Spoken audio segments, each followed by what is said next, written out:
Right now, a nuclear-armed nation with some of the most advanced surveillance technology on the planet is reportedly handing Iran the precise locations of American warships and aircraft so they can be struck with drones and ballistic missiles. That would be alarming enough on its own. But when the President of the United States was confronted with this information directly, his response was not a denial, and it was not a plan. He called the question stupid and changed the subject.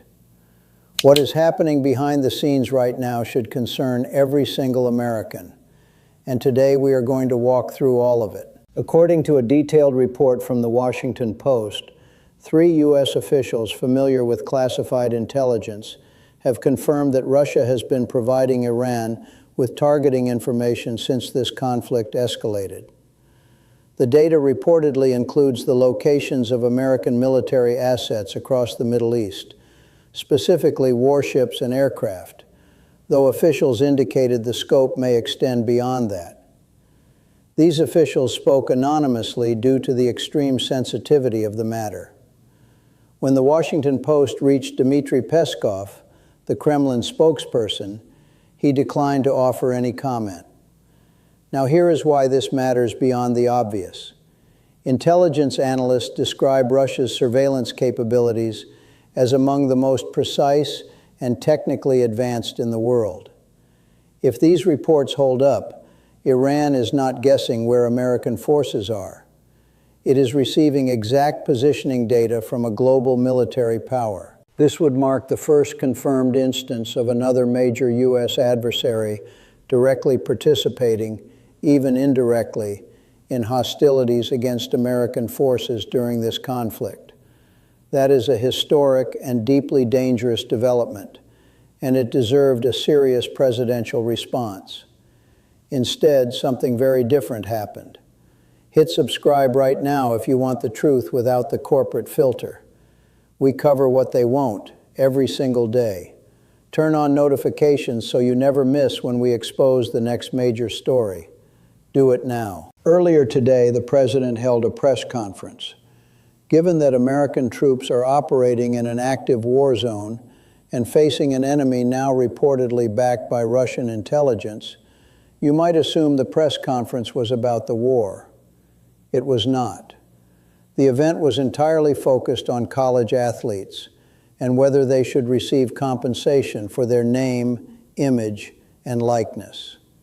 When a reporter attempted to ask about the Russia intelligence reports, the President shut it down immediately. He told the reporter he had lost respect for him and called it a stupid question, then insisted the room stay on topic, meaning college sports. He even expressed frustration when other journalists tried to ask about unrelated policy matters like cabinet changes.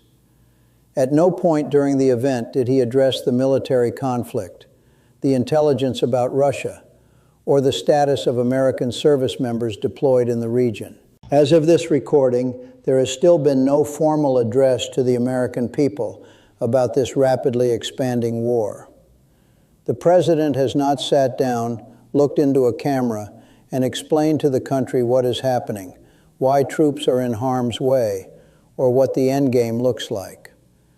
That silence is becoming louder by the day, but the story gets harder to explain from here.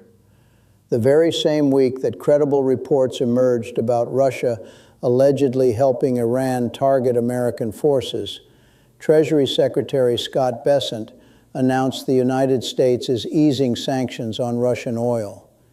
He confirmed that India has been given permission to resume purchasing Russian crude, reversing a previous arrangement where India had agreed to stop buying sanctioned Russian energy and substitute it with American oil. Bessent went even further, publicly stating that the administration is considering unsanctioning additional Russian oil currently sitting in tankers around the world.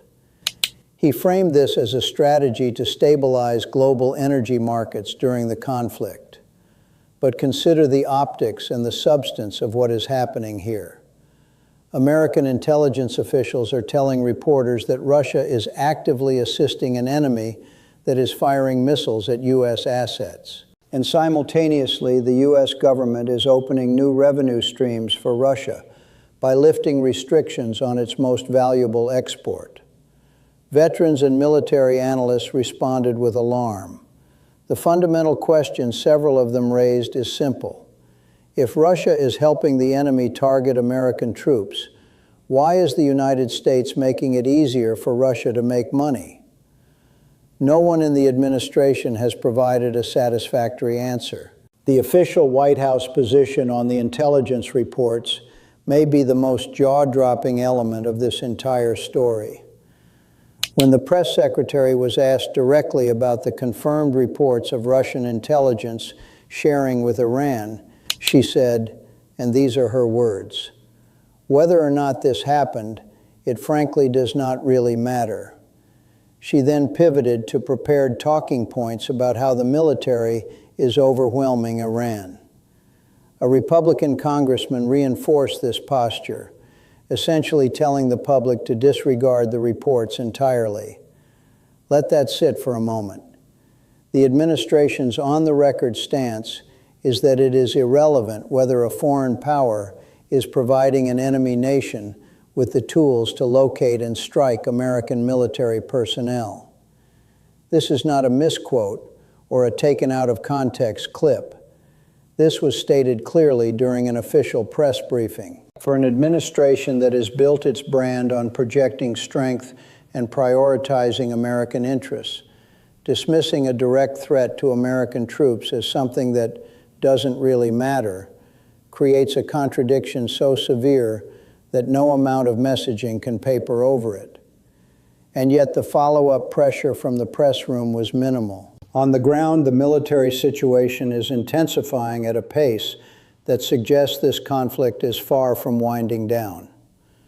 Bessent appeared on television and announced openly that the upcoming night would feature the largest bombing campaign of the conflict so far, targeting Iranian missile launchers and the factories that produce them. Footage has already surfaced showing massive airstrikes hitting Mehrabad International Airport in Tehran, Iran's capital city. The Strait of Hormuz, one of the most critical shipping lanes in the world, remains effectively closed. Oil prices are surging. Gas prices have jumped sharply in a very short window. And according to NBC News, the president has privately expressed serious interest in deploying a limited number of U.S. ground troops inside Iran for targeted strategic missions. Officials stress that no formal orders have been given, but the mere fact that this is under active discussion at the highest level represents a significant potential escalation. Meanwhile, Iran's parliament speaker issued a defiant public statement declaring that Iran's future will be determined by its own people, using pointed and inflammatory language directed at the American administration. There are also deeply disturbing unanswered questions about civilian casualties. Reports indicate that a U.S. military strike hit an elementary school in Mashhad, Iran, with reported casualties exceeding 150 people, the vast majority of them children. When the press secretary was asked whether the president is satisfied with the pace of the investigation into this incident, she offered no update whatsoever. She referred the question to the Pentagon and moved on. Days have passed with no additional information, no accountability framework, and no public acknowledgement of urgency from the White House. Separately, when pressed on what the president means by demanding Iran's unconditional surrender, the press secretary offered a definition that raised eyebrows across the analytical community. She stated that unconditional surrender means whenever the president determines Iran no longer poses a threat, then Iran will essentially be in that state of surrender, whether they declare it themselves or not. Multiple analysts have noted that this language effectively allows the administration to declare victory at any moment of its choosing, regardless of conditions on the ground. It is framing that appears designed more for domestic political purposes than for any coherent military or diplomatic strategy. So let us step back and look at the full picture as it stands right now. American forces are engaged in an expanding conflict against Iran. A credible intelligence report says Russia is helping Iran locate and target those same American forces. The administration's response has been to call the question stupid, say it does not matter, ease financial restrictions on Russia, and announce even bigger bombing campaigns. Gas prices are rising. A critical global shipping route is disrupted. Ground troops are being discussed privately. An investigation into the deaths of children remains stalled with no updates. And the president has still not formally addressed the nation about any of it. This is not a conflict that appears to be moving toward resolution. Every indicator suggests it is accelerating, and the gap between the official narrative and what is actually unfolding grows wider each day. The people who deserve answers most, American service members and their families, are getting the least.